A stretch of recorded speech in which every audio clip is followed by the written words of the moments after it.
Coming up on Mountain News this morning, as Suicide Prevention Awareness Month begins, millions of veterans continue to struggle with PTSD.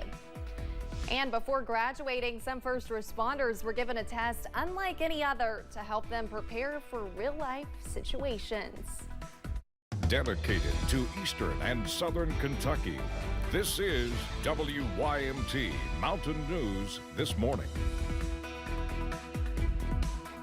Good morning. I'm Olivia Calfee. The time is 6:31 on September 6th. Now let's check in with Chief Forecaster Brandon Robinson for a look at your forecast this morning. And Brandon, we are seeing some patchy fog around. I know I said this a few minutes ago, but if you're getting up for work, students getting on the school bus, or you're driving your kid to work, just be careful in some of those dense areas. Exactly. So hopefully you're not driving your kid to work. Hopefully you're driving your kid to school. Did I say that? I knew what you meant. I knew Whatever. what you meant. Yeah. School. Maybe yeah, exactly. If you're just driving, just be careful out there this morning. All right, let's take a look at that fog. And she's right. There is some patchy, dense fog as you head out the door this morning. We're going to continue to watch that. Zero visibility, Logan, London, Williamsburg, Jacksboro, Harlan, and limited visibility here in Hazard. We may take a look at that WYMT studio camera here in a minute here a little bit later on. But now we're going to Somerset this morning, and you see not too much going on down there. 68, one of the warmer spots in our region. Heading on out to Manchester, they're also at 68. 68 Moorhead, 68 Ashland, 69 Prestonsburg and Pikeville, 68 also in Wise, 64 Clintwood, Grundy, and Jacksboro, 71 Jackson, Harlan, and Monticello. Day planner for today, mild for a little while this morning. A few clouds will start to build this afternoon, and scattered chances for showers and storms around as we head deeper into the nighttime hours. Olivia? All right. Thank you, Brandon. September is Suicide Prevention Awareness Month, and a report by the CDC says in 2021, an estimated 12.3 million adults seriously thought about suicide, 3.5 million made a plan, and 1.7 million attempted. One group that has a high rate of suicide is veterans. And Dr. Rachel Hempel-Rudy, a licensed psychologist for suicide prevention, says they want veterans to know that it is okay to ask for help. Having thoughts of suicide does not make you crazy, does not mean that anything is wrong with you. I think a lot of people worry, I'm having these thoughts, they're really scary, I don't want to be having them. They worry, am I crazy? What's going to happen next? I think we all have these sometimes really scary perceptions of what this means for me, what does this mean for my family. Hempel-Rudy says she wants every person and veteran to know that help is out there and there are treatments proven to help. If you or a loved one is struggling from thoughts of suicide, you can call 988. Before graduation, some first responders in training are getting a taste of the real world. For Madison County EMS students, they have spent weeks working towards their certification, all for it to come down to a test they did not even know was coming. The simulation is a mock active shooter incident that is supposed to act as a real-life scenario with actors pretending to be wounded citizens. We have an active shooter situation at a county fair, and they're gonna come out, they're gonna triage the patients. In less than 2 hours after the students were sent to tend to their victims, the mock situation was diffused and the students were sent away with a valuable learning experience. Officials say if you want to learn how to respond to emergencies, you can join their classes coming this fall. A woman accused of killing her 17-month-old toddler was arraigned in Bell County Circuit Court yesterday morning. Bell County Commonwealth's attorney Lisa Fugit posted to her personal Facebook page that she will seek the death penalty against Erica Lawson for her alleged role in killing the toddler. Lawson was indicted on multiple charges last month. 2 people were arrested after a standoff in Southwest Virginia this past weekend. Police were called to a home in Norton Saturday. When they arrived, they found 46-year-old Samuel Smith of Norton had reportedly fired a gun at bondsmen who were there to take him into custody on bond violations. Police also found 26-year-old Rebecca Pogue of Norton, who had outstanding warrants in the home. Smith is facing multiple charges, including brandishing a firearm. A Knox County woman is behind bars after police say she tried to steal an ATV. Last Friday, the Laurel County Sheriff's Office received a complaint of a man and a woman trying to steal an ATV at a home on John R. Jones Road, about 9 miles west of London. When deputies arrived at the scene, the woman was trying to create a distraction to allow the man the chance to steal the ATV. 28-year-old Jessica Lawson of Barberville is facing multiple charges. A warrant is out for the man, but he has not been found yet. A Laurel County man has been sentenced for his role in a cockfighting case. The Lexington Herald-Leader says Oakley Whitley Hatfield was sentenced in federal court on August 22nd to 1 year and a day in jail, along with a $1,000 fine.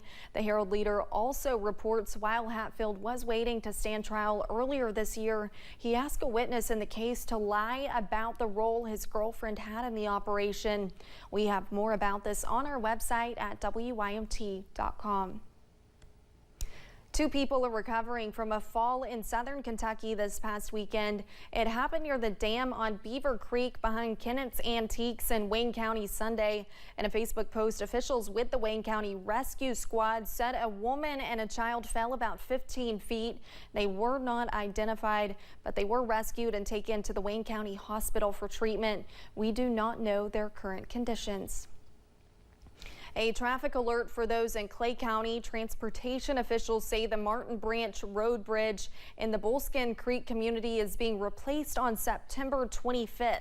The northbound lane of Kentucky 1482 will be closed during parts of the construction.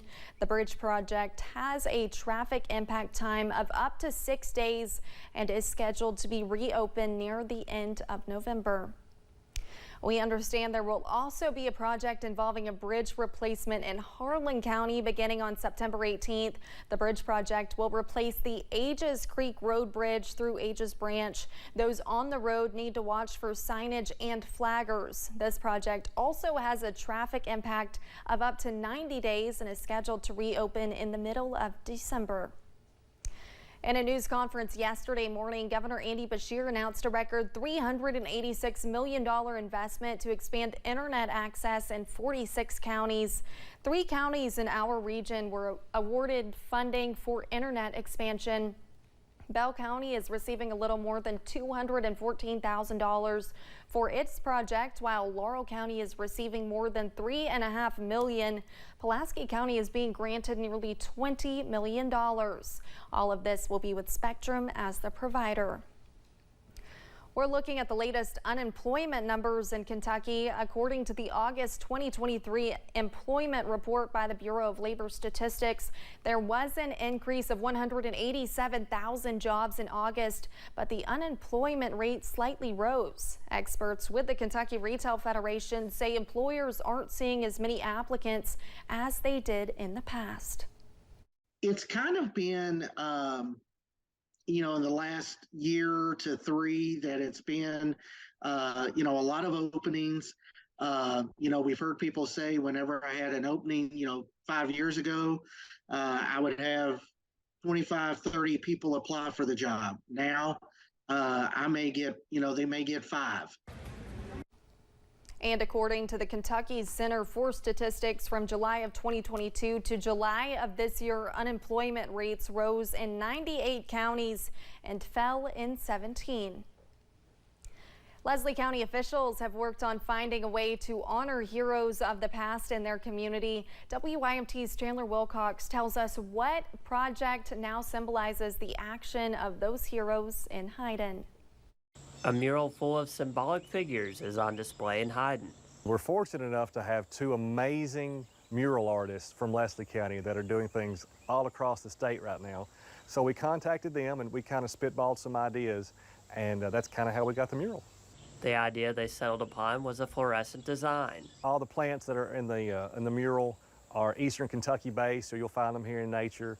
And then the eagle is made out of branches from the redbud tree, so we love that. We love our redbuds here in Leslie County. The mural represents legendary musicians, the Osborne brothers. In the middle, you've got the instruments. Bobby and Sonny played the banjo and the mandolin, so we have those representing them. And then in the middle there, you'll see the flower is actually an old-timey microphone. Hall of Fame quarterback Tim Couch. Tim Couch's football, it's autographed.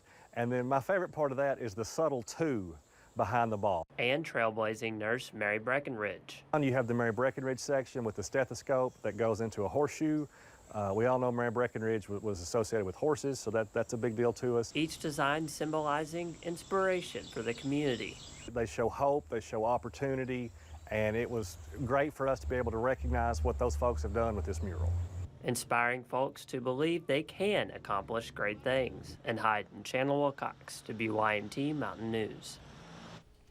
Brashear says they have plans to expand the mural in the spring.